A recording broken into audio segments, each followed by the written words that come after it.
Peace.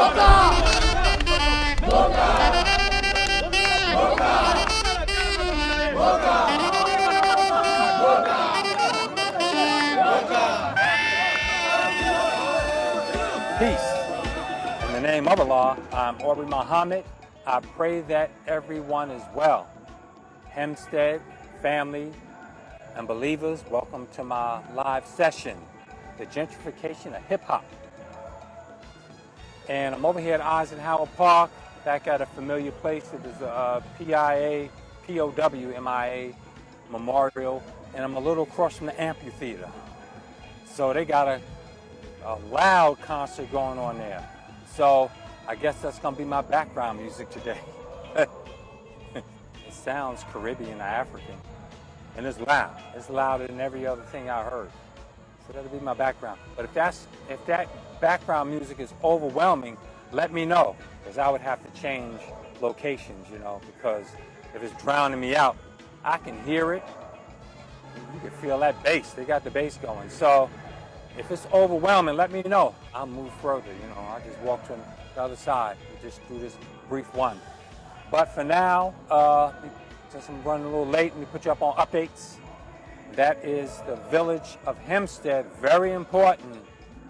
Ploy is going on. That is Wednesday, the 7th. This Wednesday at the Hempstead Library.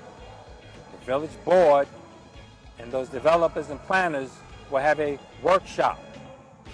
And they're going to try to convince us, it's a workshop, to try to convince us to gentrify Hempstead into a yuppie city.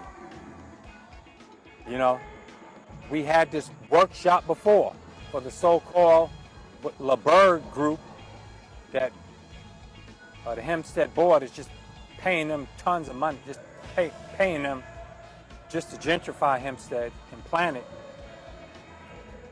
and be the PR firm trying to sell it to us as good, as a yuppie college city where we're displaced. At the same Hempstead Library, they had this workshop for Waylon Hobbs, and I'm putting all this in quotes, Brownsville plan. This Brownsville plan supposed to have been his plan. He deceived us. It's not his plan. It's all that is developers and them planners. That's their plan against us. And he was fronting and selling it as his to make himself not look like a stooge or a puppet, which he absolutely is. And he did a workshop. And we were sitting down there in the bed, and he tried to throw me out the workshop. When I questioned Jeffrey Daniels, saying that he was going to lie about getting the state to fund this, and that is no other plan. I said, well, you have the MDA plan. I said, so you're going to lie to the state and say that you're not having the MDA, but you're having the Brownsville? Jeffrey Daniels said, yes. And I asked him to elaborate on that. I was threatened to be thrown out for raising questions. That's the type of workshop we will have. Isn't that something? So this workshop, they had us get on the phones. A lot of black people and most of the voters and concerned citizens in Hempstead are elders. There's hardly any youth concern. The last meeting, some youth came out, which was a good sign and a beautiful sign. And we appreciate that. We need more youth out to see through this BS. Because this workshop, they're going to have us go on our phones being distracted instead of asking simple damn questions to get answers from this corrupt board. They're going to have us go on our phone to go into a cloud of questions. And whatever is the most popular statement in this cloud, that this is actually going to happen. What's the most popular phrase in this cloud? They're going to say that this is what the people want. To a handful of people, like a couple of dozen people in the Hempstead Public Library, like they did the Brownsville study, to say this is what is important to us. It's not. It's staged. So we have to show up to show our to make sure it's a question and answer. You answer all our questions, man. You don't have no damn, we go on the phone, everybody don't know how to use the phone. There's elders there, seniors, plenty of them. And they got to sit in the background and have no input. And if we do cross the line and go on the questions you don't approve, they throw you out. They did that to me the last meeting they had for the prelude of this city, which was a brownfield study that Waylon Hobbs misrepresented as itself. Come on out Wednesday. I got to get the time. I put the time in the, because I was rushing to get here, I'm pretty late. So I put the time, it's Wednesday the 7th, more than likely in the evening, probably like 6:30. And it will be a workshop in the Hempstead Public Library. Make sure you come, please, and show your expression. Now that's an update, and I'm on a fast, 48-hour fast again. I'm gonna eat tonight. No food, just liquids and water for 48 hours. And I'm gonna be quick to this because running a little late and it's getting dark early. It's cloudy as heck. This is not bad because it cut down on a lot of that heat and humidity. But it's pretty hot out here. Now, I'm going to segue from that gentrification of Hempstead into my subject, the gentrification of hip hop. This is a movement going on right now. And mainly it's been spearheaded by two popular rappers, mainly from the 90s, but Busta Rhymes, he's still popular. Busta Rhymes, who is from Jamaican descent, and Fat Joe, who is from Puerto Rican descent, heritage descent, whatever you want to say, and also some Puerto Rican YouTube pundits. I think Jen on the Block is her name, misrepresenting the Puerto Rican and Jamaican relationship and influence with the birth of hip hop, And what is hip hop? Before I go into that, let me make the statement that hip hop rap is Native Black American culture. Hip hop rap is Native Black American culture. Now, a lot of research been done recently into this, into some popular researchers who've been putting out good information, showing receipts, old videos and footage of us almost 100 years ago doing this type of dance, especially in the 40s and the 50s. Go to follow and subscribe to Red Supreme TV 1. He's done some great exposés and work. Brother Tariq Nasheed on the Tariq Radio, and Pharaoh Said That. Pharaoh Said That. Those are three, and just Google hip hop with that on their videos. And recently, in the last couple of weeks especially, they've been talking about the Native American, the Native Black American, foundational Black American culture. That is black youth expression that manifests in New York City in the 70s. How it's Native Black is ours. And it's true. Because what was Puerto Ricans and Jamaicans doing in the black neighborhoods in the 70s? They did not invent hip hop. Puerto Ricans and Native American, Puerto Ricans and Jamaicans in New York were participating in black culture. The influence was ours. It was that hip hop was a culture that we literally took for granted. We were so happy to do it. We were expressing. We was in the park. We was in the parties. It was underground. All right. We didn't speak Spanish. The Puerto Ricans in New York influence was not prevalent. They were sprinkled in hip hop rap. In the Bronx, there was like this overlap, what you call that, intersectionality, the overlapping of our cultures. It was a Native Black American culture, and there was Puerto Rican culture in the Bronx and East Harlem. In the 70s, they overlap like that. That's us together, living with each other. See where my fingers are crossing? And in the 5% nation, the Puerto Rican black overlap was more. Islam, not fully, but it was more than the regular ghetto, so-called urban, that poor neighborhood. That's where hip-hop rap developed, because we didn't have much resources. So we had to use the expression we had. And remember, Puerto Ricans and Spanish did not, it's being framed, this is being framed falsely by Fat Joe, Busta Rhymes, and Jen on the Block. I think she had an interview with Big Daddy Kane and Grandmaster Caz and Joe Conza, an early photographer, and they were like, yeah, you know, rap was black and breakdancing was black, but we contributed. You did not, but you're not saying that you emulated us. Puerto Ricans and Jamaicans were emulating native black culture. Emulating. That's not creating, that's not inventing. That's our culture that you participated in with us. In the 70s. In the 70s, we didn't speak no Spanish. There were no Spanish. Every blue moon, 70s hip hop, even 80 up to like 83, 84, you barely heard a Spanish term. You would hear a Spanish term. No rapper would do a Spanish rap. No Puerto Rican would do a Spanish rap because we wouldn't listen to it. No, but what are you talking about? I don't understand. Jamaicans were more influential in us. Jamaican terms and some culture was more influential with Native Black Americans because some of us come through Jamaica, Native Black Americans. That was a way station. That was a breaking station in the Caribbean. Some of us, especially in New York, well, in the South, not New York, excuse me. We migrated from the South to New York by way of Jamaica. So there was some connection there.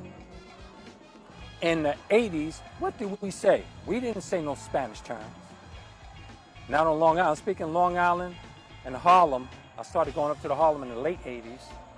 Well, I sprinkled up there. I make guest appearances up in Harlem, in Spanish Harlem, in the early 80s, but really in the later 80s. I was all up in New York City. And I witnessed that, you know, that influence, and especially in Hempstead. What were we said in those Spanish terms? Puerto Ricans who were tight with us, they didn't even use Spanish terms. They used our terms. They spoke Ebonics. They spoke black language, okay? Jamaicans was mainly like what? We used to copy and emulate some Jamaican terms more than Puerto Rican. We would say, yeah, man, hey, man, blood clot. We would say this. And it was a handful of black people in Hempstead that literally started wearing dreadlocks and talking Jamaican. Didn't become Rastafarian, because Rastafarian is a righteous religion. Allah is in the Rastafari. That's us. That's the righteous, the Rastafarian. That's black nationalism. That's black love. Rastafarians that love our people, especially in New York. Now that's more tight with us in the Pan-African movements in New York. We find a lot of Rastafarians. But black people in Hempstead, I remember, we would say, why are you talking Jamaican like that, man? Even Jamaicans that grew up in Hempstead lost their accent, Jamaican accent. And then, if they went back to Jamaica, they would come back with a heavier Jamaican accent. That was for real. What did we have? We ate no Puerto Rican food. Okay? We didn't wear Puerto Rican clothes. We didn't speak Puerto Rican phrases. It was Puerto Rican rappers who later came up speaking Spanish, like Big Pun. And maybe one or two rappers here and there would say Spanish phrases to be fly, you know, to be different. And then, but Jamaicans, we would actually say more Jamaican things. Like, we used to have that saying, that novelty saying, I don't care what the white man say, Santa Claus is the black man. And then we would sing one of Bob Marley's favorite songs. One of our favorite songs of his was, I shot the sheriff, but I didn't shoot the deputy. That was one of our favorite songs. I shot the sheriff, but I didn't shoot the deputy. And Bob Marley was influenced by us, you know? And we ate maybe some Jamaican beef patties. We didn't eat too many oxtails. We did not eat some plantains, okay? Started coming into those of us who would eat different foods. But Jamaican had a little bit more influence, and they were lower numbers. Jamaicans were lower numbers than Puerto Ricans in New York. But Jamaicans had more influence. Why? Because they were mainly black. They embraced more of their blackness. So naturally, when they came up here, they blended in more with us. A lot of Jamaicans hid their accents. Even Busta Rhymes. He didn't have no Jamaican accents. Later on, when people started reminding him, oh, you from Jamaica, the islands and stuff, start more expressing. So something's going on there. And now, I'm on this fast. It's black culture. We got the evidence. And we are protecting it. We're taking a stand to claim it. Thank you, Jesus. We will claim black hip-hop rap as native black culture. Now you got Italians coming in. Well, they were Italians. They're dumb stuff. You know? Now, the Spanish and Jamaican were participating in native black culture. This is why when it expanded, it didn't expand in the 80s. What was hip-hop? In the 70s, that was all underground. 79, Rapper's Delight was a hit record. It was a pop record. Rapper's Delight was corny. It wasn't gangster. The Sugar Hill Gang wasn't gangster. We didn't admire it. We sung it because it was rap. White people were singing Rapper's Delight. They memorized Rapper's Delight. White people did not sing Spoon and G. Spoon and G was raw a rapper that we went over them Spoon and G records and the Treacherous Three. All of them other white people with pop music didn't accept the Treacherous Three and Spoon and G. And Spoon and G got that rap direct. Remember, there's a part in Spoon and G. I think it was Spoon and Rap. It wasn't Love Rap. That was a fast one. I used to love that, Love Rap. That was a bad beat. Spoonie's rap was about, it was a terrible night. He was emulating a popular commercial from an auto repair spot, an auto repair franchise that copied their theme song from native black American hip hop rap from the 50s. Remember Spoon and G said, it was a terrible night. Up ahead was a horrible sight. I was driving. He was incorporating the Great Bear theme for the commercial. Great Bear. This one right there in Hempstead on Bedell and Terrace. That used to be Great Bear. And it had the big sign. It was a big, huge sign shaped like a bear for years in the 80s. That was there. And Spoon and G used to say it was a horrible night. I was driving, a terrible sight up the sea, and he would copy the Great Bear commercial. Well, the Great Bear commercial, if you go look on those YouTubers, those pages on YouTube that I referred you to study hip hop, Google hip hop with their names, they present some black Christian brothers who were doing rap. This is like the 40s and the 50s. And they were talking about the Great Bear. And their cadence, you could tell just that the Great Bear got their commercial from. So Spoon and G was emulating a song that was emulated from early hip-hop black culture. That was not gangster, because it was not black youth expression. This iteration of hip-hop in the 70s was suppressed black youth expression. Suppress native black American youth expression. The youth, we didn't have expression. We were sprinkling TV, movies. What was that? Coolie High came out that showed us we were on Good Times. You saw maybe Michael and Thelma and them was all in the family. There were no youth expressed. Young, strong black men with expression. So we want expression. We want self-realization. We want validation. So we chose the thing that we had. In the Bronx and New York City in the 70s, we was poor. It was well-to-do black people up on Sugar Hill. I used to go up there sometimes with the Final Call paper in the 90s. And I was soldiering in Harlem, living in Harlem for a year on Edgecombe. It's gentrified over there in that St. Mark's Church. I was living with a good brother. He was from Jamaica. He's a good brother. We didn't have no issues because we're FOI. We're Nation of Islam Muslims, which is a whole different a live session I have to do. How Nation of Islam breaks down barriers and makes us as black people seamless. And then as we go out to others to spread Islam and the world unity under us, under black power, it becomes seamless. That's unity, that's a coalition, but that's a whole different one. That'll be good to talk about. In New York City, we were poor, so we were expressing ourselves. And I mentioned this last time. Go look at, I forgot to Google which concert it was. James Brown was having a concert, and some young brothers, I think it was in Chicago or Detroit, some young brothers jumped up on the stage. They had the jacket, they had the Applejack cap, and he was bopping hard. We called it pimp strut on the stage. He was bopping hard, you know, and security went to go get him. And James Brown stopped security. Said, no, don't stop them. Let them brothers express themselves. And a few of them jumped up on the stage. It was like, yeah, they wasn't rapping. They didn't jump up to the mic like a little mama's boy and say, I like to say hi to my friends. I like to shout out to my uncle. I like to shout out to my cousin Nay. Hey, y'all, it's me. I'm live. He jumped up there walking hard. Yeah, this is me. I'm expressing myself. I want validation. I want power. I want to be important. I want to be seen. Black youth expression was suppressed. And in poverty, you don't have nothing, so you use what you have. That's your right. And that goes all the way back to the 40s and the 50s. It didn't expand into other communities because it was native black culture.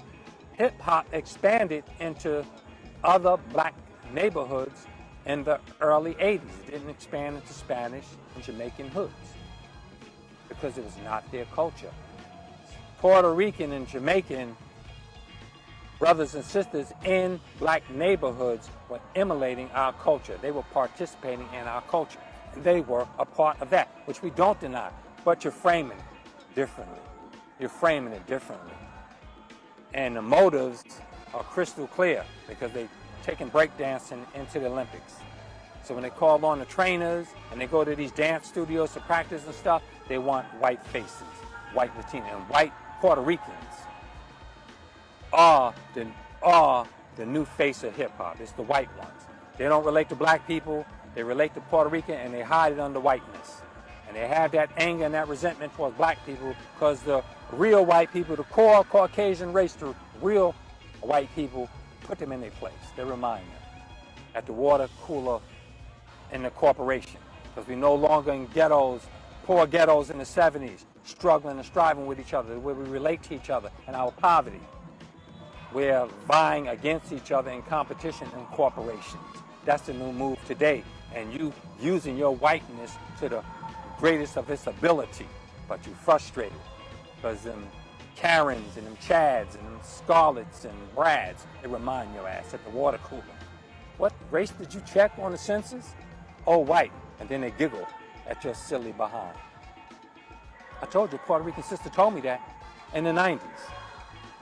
In a laundry room in East Harlem. All of East Harlem, that's Spanish Harlem. That's little Puerto Rico in the 70s.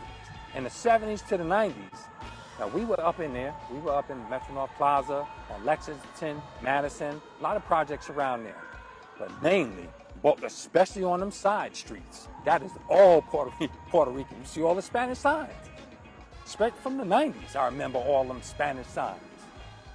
The Upper East Side, from 96th Street, Central Park, to the water, the Hudson. That's not the East River, that's the Hudson. From Central Park, 96th Street to the Hudson, all the way up to 135th Street, Harlem River Drive. That whole FDR, Harlem River, up to Harlem River Drive, to 135th Street. That was called El Barrio. That's like little Puerto Rico. And we were interchanging in there, you know what I'm saying? That's all Puerto Rican. We didn't eat that food. We didn't wear your clothes. What were Puerto Ricans? We didn't say, now a Puerto Rican, you know how black people, we say the word nigga as an affection. Yeah, my nigga, what's happening? Yeah, blood, come on, nigga, yeah, my nigga. Yeah, what's up, nigga? Yeah, and we would say it as a loose term, as a phrase that just we lackadaisically throw around, nigga. We would say it as not even affection, but there would be like a phrase that we loosely use because it was a part of our vernacular, but it's actually something that happened to us. Stuff like that, in your subconscious manifests like that. We didn't say Puerto Rican terms that they use against each other. We didn't know them Spanish words because you didn't speak Spanish around us. All right, I see the question there. I'll answer it later after I get to my premise here. So, whatever Spanish term that Puerto Ricans were using for each other, like the way we use nigger, we didn't use your term, and we did say blood clot. Jamaicans have more influence on us than Puerto Ricans. Influence, I said influence. They affected us more. We said blood clot. Come on, we said Jamaican phrases. And look at KRS-One. He was all type of reggae influence. It influenced him deep in some rapping, but he had to put elements of it. He didn't do no reggae song. It didn't do with him. He may have done it because he loved it, but it wasn't popular with us. You couldn't play it at no party to get us dancing to it. Ziggy Marley came on Soul Train in the 90s. Ziggy Marley had, what's the name of Ziggy Marley's song? It was a beautiful song about Babylon, America's Babylon. The eagle, which is America, and the eagle and the bear are like coming down, load gonna come tumbling down. Ziggy Marley had a hit song in the 90s called Load Gonna Come Tumbling Down. I love that song. It says the lion, the eagle, and the bear are coming down on the lion. The lion represents Africa, the lion of Africa, the lion of Judah, and Africa in general. And the bear represents the Russians, and the eagle represents America. Now, squeezing in my lot. Now, when he played that song on Soul Train, he had a Native American, a Native Black American music to the background. He did it a cappella. All of them do that. They do the song, they do it a cappella, and they put musical tracks to it.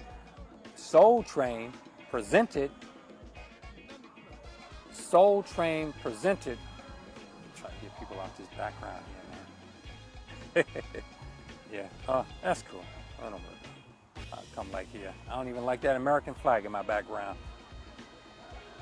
For what you have not redeemed and restored us for and repaired us from. That's why. Okay? So, Bob Marley, Soul Train, had his popular version that had the Native Black American music in the beat in the background. Ziggy Marley insisted on doing the reggae version because he loved it. He didn't care about no Native Black American beats. That was the pop, and he played it on Soul Train, and it was awkward. Ziggy Marley performed Low Gonna Come Tumbling Down, and he didn't do the Native Black American version. He did the reggae version, and it was awkward on Soul Train. We said Jamaican terms, we said no Spanish terms, unless you was married to Spanish. You was that tight with them. If you was married to them, you would. You know what I'm saying? But we never use their terms. Whatever Puerto Ricans said about each other, but y'all all said nigga. Yeah, my nigga, what's happening? Puerto Ricans in those hoods. Why? Because you were emulating us. You were emulating nigger culture. Negro, not Negro culture, nigger culture. That's the broken black people. How we were broken into nigger culture. That ain't original Native black culture, but people just, we take things for granted. We got cultural amnesia. We have historic amnesia. That's why people get to play these games on us late. We didn't use Puerto Rican terms. You were influenced by our culture. You didn't influence us. You were emulating our culture. It's that simple. We said a little more Jamaican things. It wasn't later on to, what's our brother that made Ghetto Red Hot? Super Cat. He did all Jamaican. I love the theme of the song. I love the music, the sounds. I didn't understand what he was saying, but it sounded so nice. He put it so nice together, so smooth and so elegant. I like the way he did it. We all loved it. We respected it. That was in the 90s. He couldn't have came out with those lyrics in the 80s. Sugar Hill Gang was whack. It was them Cold Crush Brothers, the Fantastic Five, and other groups like that in New York City that weren't popular that we adored. Even the Furious Five. They liked them more than Sugar Hill Gang. Because the Sugar Hill Gang were biters. Grandmaster Caz from the Cold Crush Brothers sold them lyrics, I think, to the Sugar Hill for like $300, something like that. All them lyrics you hear in Sugar Hill, it's Rapper's Delight. is Grandmaster Caz from the Cold Press Brothers lyrics. And it was corny, because the crew was corny. Matter of fact, Grandmaster G was the mayor of Philadelphia. He was old biting MC, later became the mayor of Philadelphia. And he opposed Barack Obama presidency. He supported Hillary Clinton and condemned Barack Obama. So he was a biting MC in the 70s and 80s, and he was nothing but a politician in 2000. Fit him well. All of them are like that. They're opportunists. Puerto Ricans using the nigger word. That's because we were in poverty. We were in the ghettos with each other. We was in them circumstances together. We didn't go into Spanish Harlem for anything. That's little Puerto Rico. J-Lo and Gina Rodriguez got scolded for using the N-word. And I believe that Ja Rule wrote those lyrics for her on Jen on the Block. Oh, my niggas is doing this. She don't talk like that. Gina Rodriguez, she don't talk around like that. She not in nigger culture. People in nigger culture, it's white people in nigger culture that say the N-word. And we give them a pass. They all up in the mix like that, which it shouldn't be. We need to check that like we checking people now. Because we got to claim our own. This is our intellectual property. This is our culture. And we need to claim it and control it and distribute it. And people need to pay us for it or give tribute. Ungrateful bastards. All of them. J-Lo. Suge Knight warned us about J-Lo. Remember that? He said, yeah, J-Lo used P. Diddy, used a black man as a come up. And after she used him to get where she needed to be, she cut him off. Now who is she marrying? Who she wanted to be with the first time. Our brother, Paul Mooney, used to call these white Puerto Ricans that associated more with being white. And I'm going to answer your question, Sister Billie Jean. I'm getting into this now. Our brother, Paul Mooney, said they were whiter Ricans. He said that in one of his performances, he said, I knew Freddie Prinze. He said he was an old whiter Rican. He didn't associate with his blackness. He associated more with white. And he called them whiter Ricans. They wanted to be more white than Ricans. And most Puerto Ricans in America classify themselves on the census as white. Classify themselves on the census. I put out this statistic in Puerto Rico. Puerto Rico is like a commonwealth. And look at that white governor of Puerto Rico. It's like a commonwealth. It's not a state. They want to be a state. Why? Because they're white supremacists at the top. Every country in the Caribbean, South America, except for Ecuador, Ecuador, and Venezuela, and Cuba. Those, like the three, besides those three, are white supremacists or practice colorism heavily. And they have it there, but at least they address it. Fidel Castro addressed it. Our brother Fidel Castro, long live his spirit. He said, the Cuban people, we a strange mixture of Africans, native people, and Spanish, wherever that Spanish-speaking conquistador came from. He said, we're a strange mixture, so you don't like us. And he gave more justice and record. He hosted our sister, Asada Shakur, to this day. Our sister. That's Tupac's aunt, I believe, Asada Shakur. She's being hosted, preserved, and protected by the nation of Cuba to this day, and we respect them and honor them in that. Some wicked asses talking about killing her with a drone. They had a $2 million reward for her. All these racist cops killing our people. So enough of that. J-Lo and Gina Rodriguez used it was in the 90s when J-Lo got heat for that. Was that 2000? Excuse me, that was 2000, I think. And then Gina Rodriguez recently was pushing, getting her hair done, twisting in the chair. My niggas, good and well, you don't identify with nigga culture, that you in escapism. Now we up out of the poverty in the ghettos. Now we competing in corporations. And you letting your whiteness, you trying to be white. And you angry because these core Caucasians, whites, put your ass in your place and remind you that you are not what you are not. A lot of people do that. And Paul Mooney called them white Ricans. He said he knew Freddie Prinze that committed suicide. He said he was more white than Rican. Paul Mooney said that when he came to Caroline's in the 90s. I saw him at Caroline's in New York City, Lower East Side. He was talking about Puerto Ricans are niggas too, and black, but that was in the 90s. But now we're going into corporations. People show their colors. And that's the move. This is a corporate move behind this division, because it's our culture, man. You emulated us, and we did not copy yours. And when it expanded in the 80s to Native Black American communities solely. And then when Run DMC walked his way, came out, it became pop, then everybody got on board. When they started making them hip-hop commercials, white rappers, on it fast.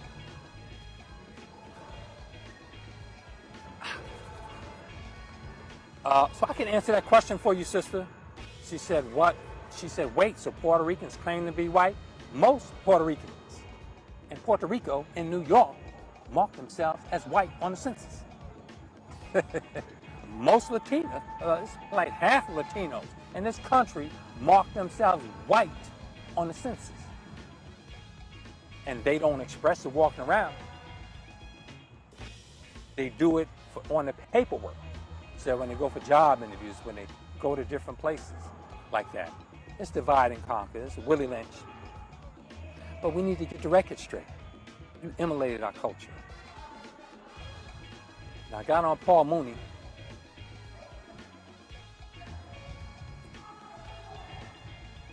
Who was that?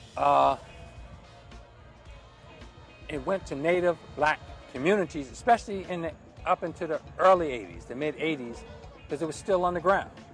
I remember the Cold Crush Brothers came to, I think it was the Wine Dance at Amityville Community Center, and they had a battle with Solari. I think Solari was from either Amityville, we were in Amityville, Copeg, and Wine Dance in the 80s. Black aspects, but I believe Wine Dance was mainly black then. But we sprinkled in Amityville and Copeg. But it was I believe it was the Wine Dance Community Center. It was a battle. The Cold Crush Brothers versus Solari. Me and Rump went. Brother right on my friends list, my childhood friend. As teenagers, young teenagers, we grew up together. At 299 Jackson, which had a Puerto Rican family there, I'm going to discuss. 2. This was happening in the 80s, man. The rap was underground. Solari was battling the Cold Crush Brothers. And then we were in the Wine Dance Community Center. I never forget it because a black, I think it was a state trooper or Suffolk County police, a black uniform and that gray and a blue uniform with the hat, like the state trooper. He walked into the party at that center with a shotgun braced on his arm. With a shotgun braced on his arm like this, the barrel pointed up. He walked in the middle of the party, and we were all like, what's going on? We moved away from him. And he stood in the middle of that party against the post, the post, and that upholds the structures. And he sat and he leaned against that post with that shotgun, just looking around. He did that in the middle of the party, for the whole party. Then Solari and them went on, they did their routines, and I'll never forget Solari because I had heard of him. The other brother was mentioning him to me, but I liked the girl in the group. So she was attractive. The girl MC, they were weak though, right? And then they had the stage and they had the turntables on the floor in front of the stage. And the rappers got on the stage with the mics and they had things, spotlights and different stuff like that. So the Cold Crush Brothers had 2 MCs, up and coming MCs and DJ prepping for them. They were doing like weak rhymes too. The rapper they were weak rhymes. And then they finished. And then Solari got on the stage. He said, yo, I think the prize was like $1,000 or $300, something like that, to whoever won the battle. Solari was weak. Solari got on the stage. He didn't even know who the Cold Crush Brothers was. He said, yo, that was the Cold Crush Brothers? And I was thinking to myself, man, that ain't the Cold Crush Brothers. Tone and Chase got on them turntables. And it was a girl sitting on the stage. She was, since they were down on the floor and they were kind of weak, we dominated them. It was 2 girls like sitting on the stage over them. And then when Chase and Tone got on them turntables, boom, boom, boom, bang, boom, boom, boom, and then Chaz, they came from the side of the stage, and he jumped up on the stage. And them girls that was sitting on the edge of the stage, they jumped off because they got set off. And I said, that's the Cold Crush Brothers. And they did their routines, and they took them out. And then as Chaz, Grandmaster Caz, he took a moment and he looked in the audience and he said, yo, this is ill, y'all.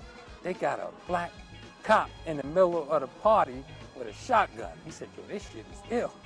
And I was drunk and high. We was hanging out. I was wild back then. So we was right at home with him. I think I heard somebody joke. He was in there looking for his daughter. I wasn't going to laugh at no joke like that. But Kaz took them out. So Larry didn't even know who the Cold Crush Brother was. This was in the early 80s. This is another Long Island rap group who didn't even know I knew who they was because I used to listen to their tapes. We named our little crew in Lincoln Hall after Cold Crush 3.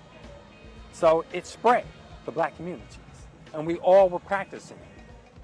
And it was black up into the early 80s. It was black and Puerto Rican and what other Latinos who were in our communities with us up into the 80s, participating with us, emulating our culture. We were not emulating theirs. It's that simple. It's ours. You participated, emulating us. We did not emulate you. Jamaicans had more influence on us than Puerto Ricans. So I remember saying this stuff. Yeah, man. And where am I at now? The Puerto Rican families. Within a Puerto Rican family, I knew a Puerto Rican brother. One of the middle-aged brother, I believe, he was hanging out with black. He walked black, he act black, and we didn't copy your clothes. You copied our clothes. Puerto Ricans in the 70s, we used to laugh at it. You wore them loud, mismatched colors. Puerto Ricans in the 70s dressed like recent Dominicans coming up into America, okay? You wore them loud, mismatched colors, some of you, and it stood out as Puerto Rican, uniquely. We didn't wear them. Black Americans, we wore outfits. So you amongst us, emulating us, were copying our dress. Go look at our brother Jamel Shabazz's pictures of the early 80s of the Puerto Rican B-boys, hanging hard with the Kango hat. They had coordinated colors. They were wearing outfits. Puerto Ricans only dressed up in outfits for events or in church or events. And even then, that stuff was mismatched. We didn't copy your clothing. You copied our clothing. We wore the outfits, the tracksuit. Matter of fact, it's black men in the 80s that stopped wearing tracksuits because they became too ghetto. Brother was like, man, that stuff is too much of a uniform now. It was an outfit that we as youth picked up. We had the coordinating shoestrings, the matching sneakers. All that stuff was coordinated. If you had some mismatched stuff back in the 80s, we got on you. We would say you look Puerto Rican. Snap on you. We copied our dress, our clothing. Those of you in hip-hop rap and that breakdance, and which fizzled away out of native black culture because we take things for granted. No more Mr. Nice Guy. We got to claim this.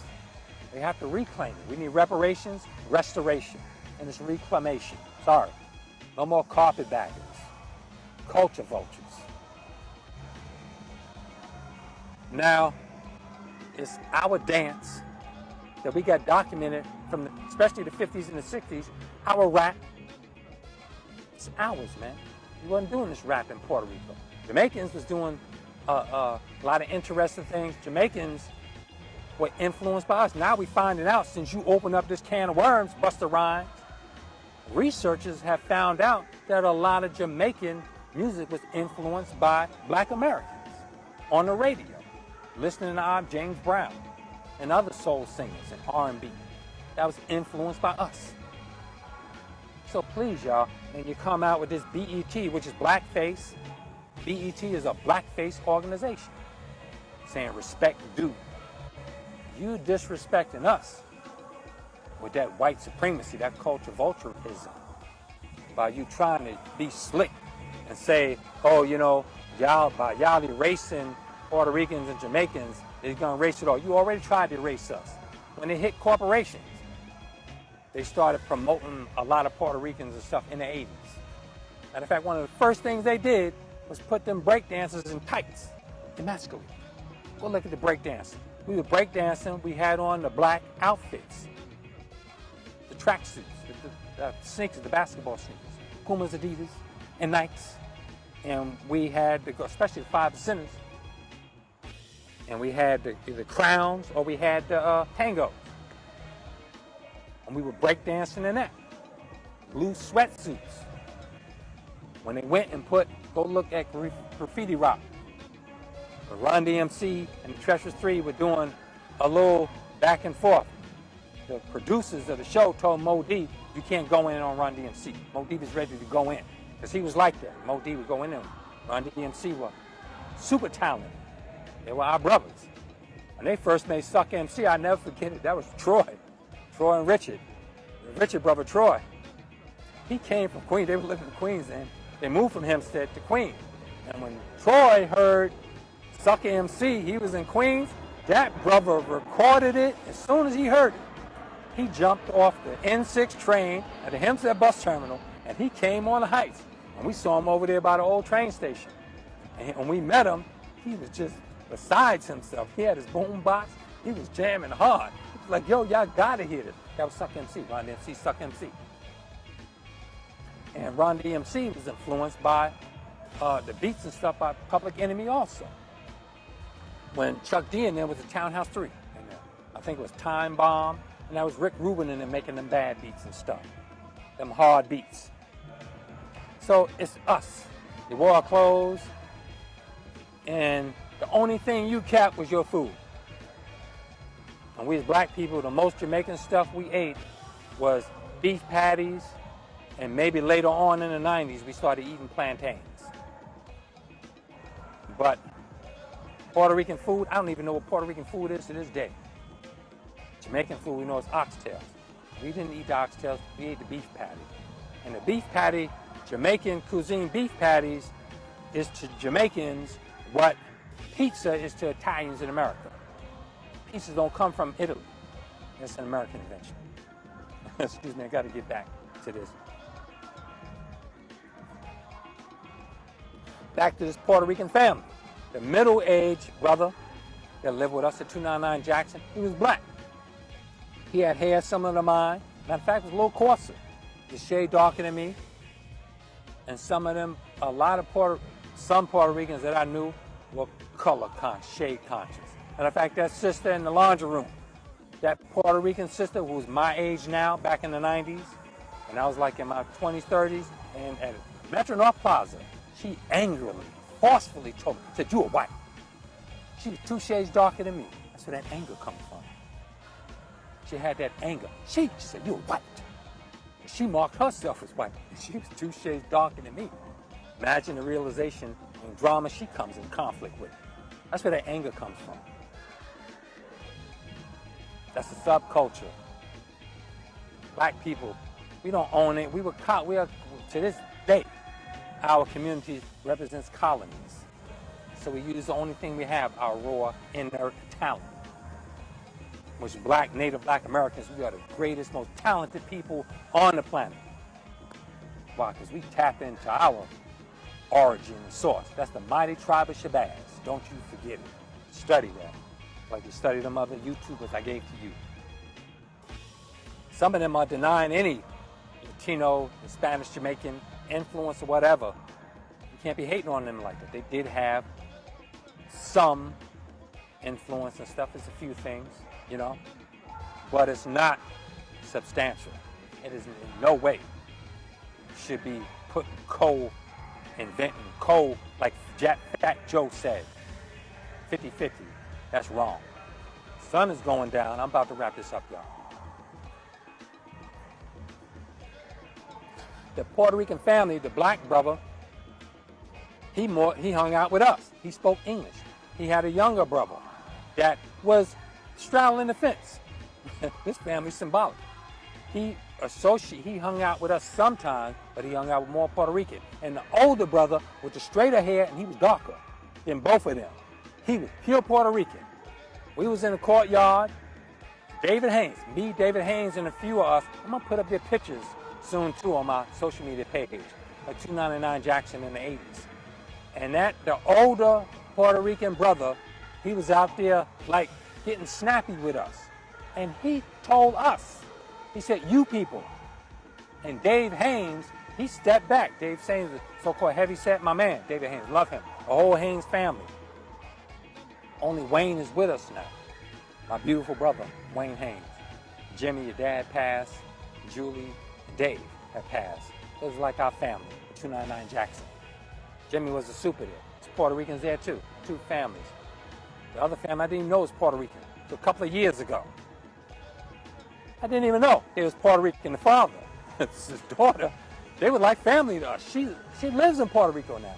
But the father, I didn't even know that. They didn't speak no Puerto Rican. Matter of fact, the brother, we used to call him Black Rob, because he associated with us.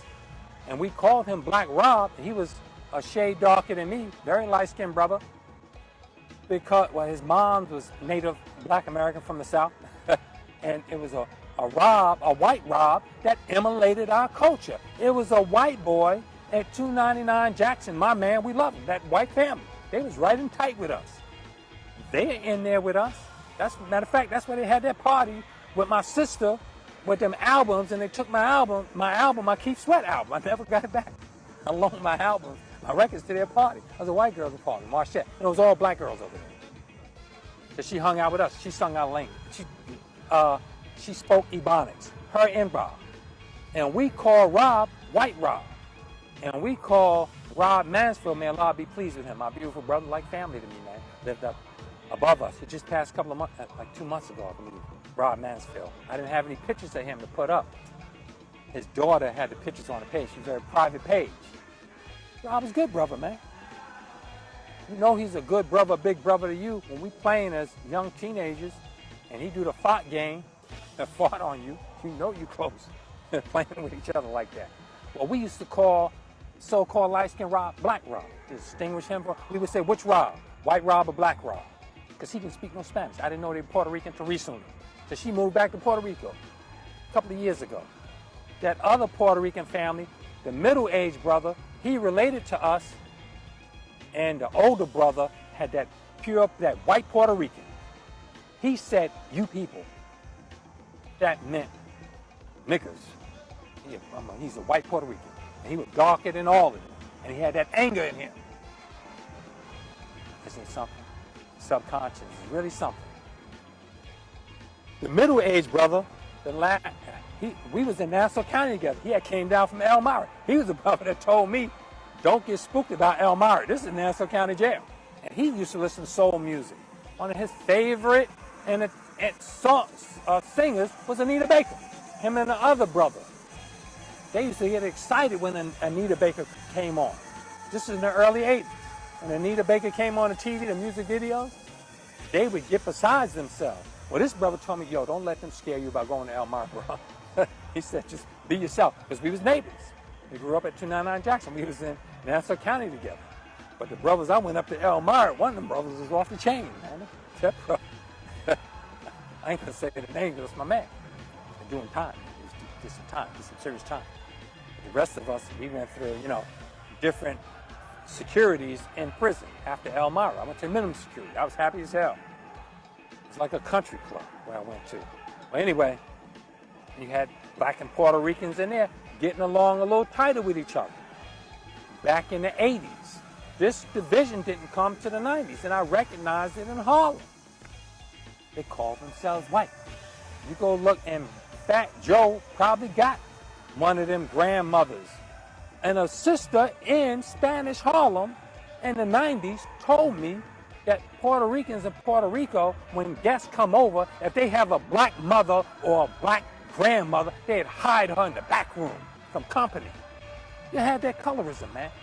You suffered that. So naturally, when you come up here to America in the 70s, we poor, we're all poor, we're going to get along with each other. Poverty would do that. A friend in need is a friend indeed. Now we coming up, buying competition in corporations. You see what we get. Because it's a corporate takeover, hip-hop rap. That is our culture. Matter of fact, the last time I saw that brother was in Spanish Harlem. Last time I saw the brother, the black Puerto Rican brother, he can go in and out, but he respected him.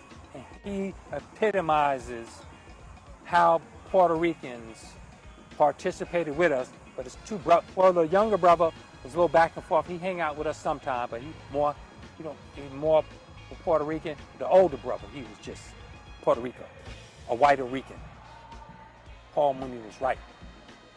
Eminem and all these new rappers that came in the 80s, they don't use Puerto Rican and Jamaican terminology.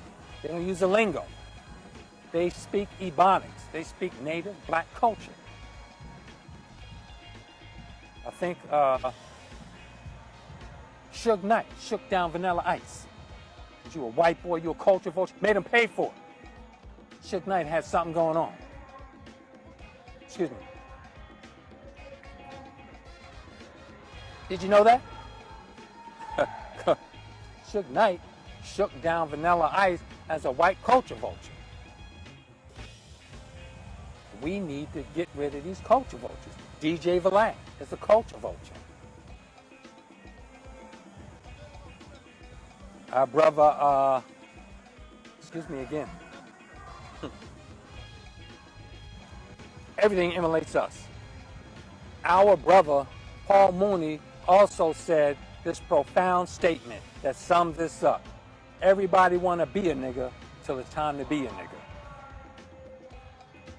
Everybody, we have a saying, especially from the Sounds of Blackness. Everybody want to sing my blues, but nobody want to live my blues. Paul Mooney spoke about this in the 90s. Everybody want to be a nigga till it's time to be a nigga. You don't want to pay the price, but you want to capitalize off of it. Now that we're at the end. But we're not going to capitalize off it because we're not capitalists, excuse me. We're reclaiming it as the originators, the formulators. Later on, corporations and everybody came in and all these others executing and capitalizing off of it. In the Olympics, they're going to have hip hop. What are they going to do? They're going to be selling merchandise, and they're going to need pretty, safe faces. They don't want native black faces. You may be in there from the 80s, an old school hip hop rapper, high, toe up on weed and stuff, commenting off your little few bucks, your little peanuts, but you're selling us out. You're selling us out. This is black Native American culture, and others emulated off of it, which is fine, because we emulated off Trinklings of their things. Jamaica, we never seen anything about Rasta music, reggae music in Jamaica. We didn't listen to it. If it was something, we didn't do reggae dance, moves. We didn't do Spanish, Puerto Rican dancing. You came into, this is all ours. So we're reclaiming it.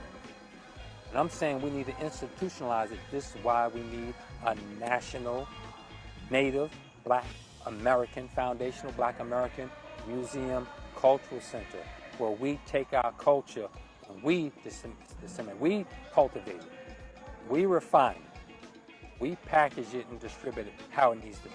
We must do that, or they take it from us. And to my brother Sean Muhammad, walaikum assalam, brother. Sean is one of the first brothers I met in the mosque. It's going to actually help me move some stuff up into 140th Street. I was living with my good brother.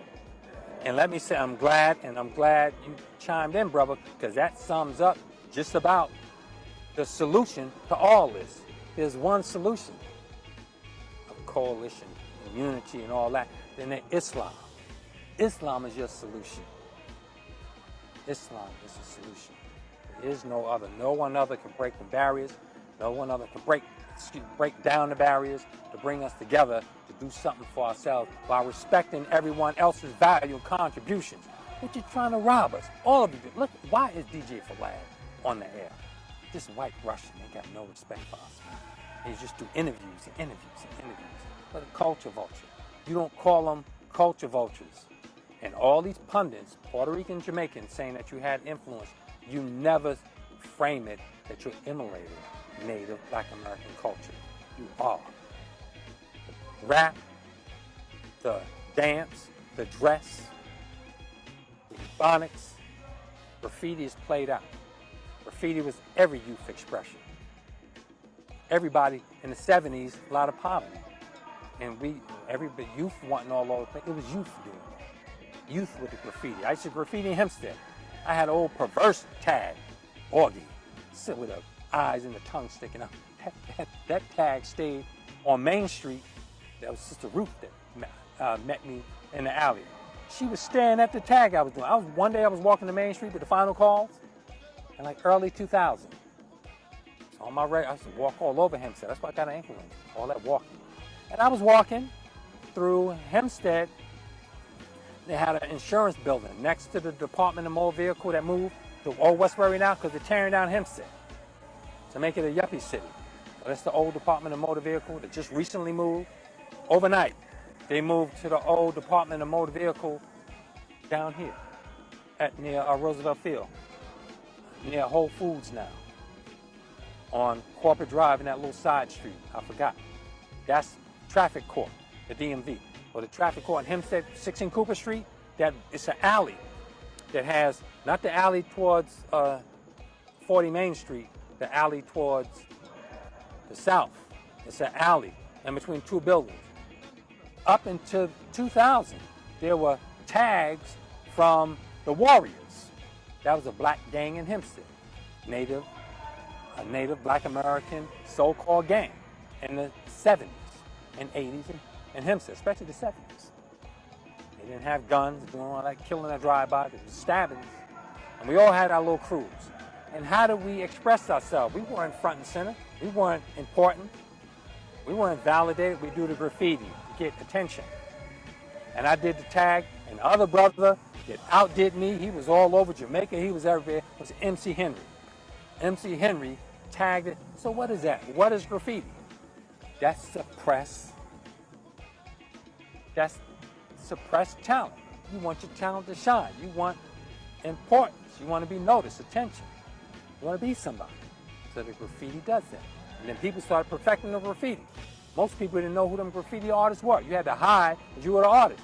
So if they catch you, they arrest you, take your stuff. And that graffiti stayed on that building till like 2000, something like that I used to do in the 80s.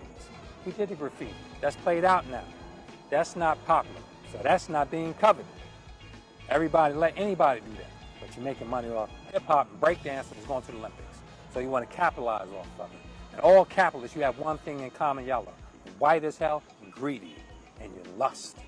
And you do it off of our dead carcasses because you know you're taking advantage of us.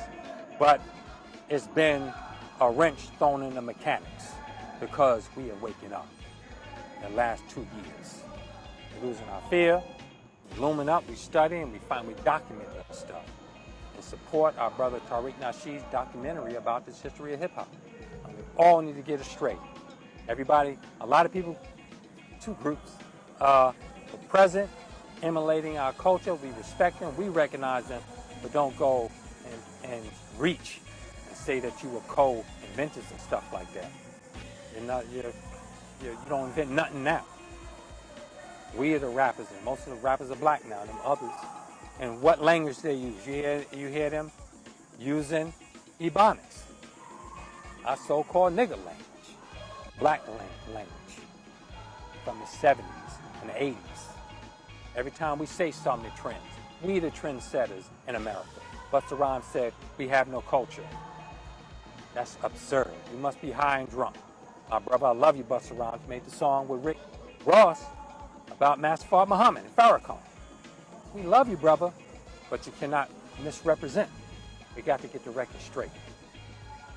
Now, we are the vanguard of our culture. Don't you know the Nation of Islam? The vanguard of sisters. The sisters are the vanguard. Why? They're the first teachers of the babies.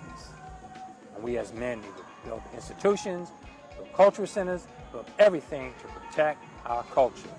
We are the only ones who will preserve it. We are the vanguard of our culture. We got to get the institutions and let people come to us for things. So now when they start calling on experts of hip-hop, they ain't calling us. calling these others opportunists. America is a land of gold-digging opportunists who are seeking more gold for their labor. America specializes in it. And all that gold, this land is stolen, and it stole us to build the land. That mountain of gold is all stolen off our backs. And you culture vultures are feeding off the corpse of sleep black America. But we're waking up. We're giving the secret handshake, and pulling up the dead, the mentally dead from the grave. Lazarus arising. It's all a conscious recognition. All you got to do is embrace it. Embrace yourself, love yourself. Stop letting these other people frame our narrative, because they will always rob us and put us second. You're wrong. And we are right and exact. Let's get a cultural center in Hempstead. And remember, come out to the Hempstead Library Wednesday the 7th. I got to get the time. I'll put it down in the comment section, and I'll upload this to YouTube. Come on out to the Hempstead Library for the workshop for oligarchs, developers, and planners to convert Hempstead as a failed suburb, a devitalized black suburb, into a white yuppie college city. We got to take a stand, and we got to do it. We've been the biggest minority in this country for a long time, and we got nothing. We get crumbs. Imagine when others grow above us, what we get then. The scrapes and scraps then. It's all planned. And we have to plan institutions, scraps our community, fight for reparations, restoration. All right, family, I leave you as I greeted you in the ancient Arabic words of peace. Assalamu alaikum. Peace unto you. Enjoy the rest of the show. I love you, family.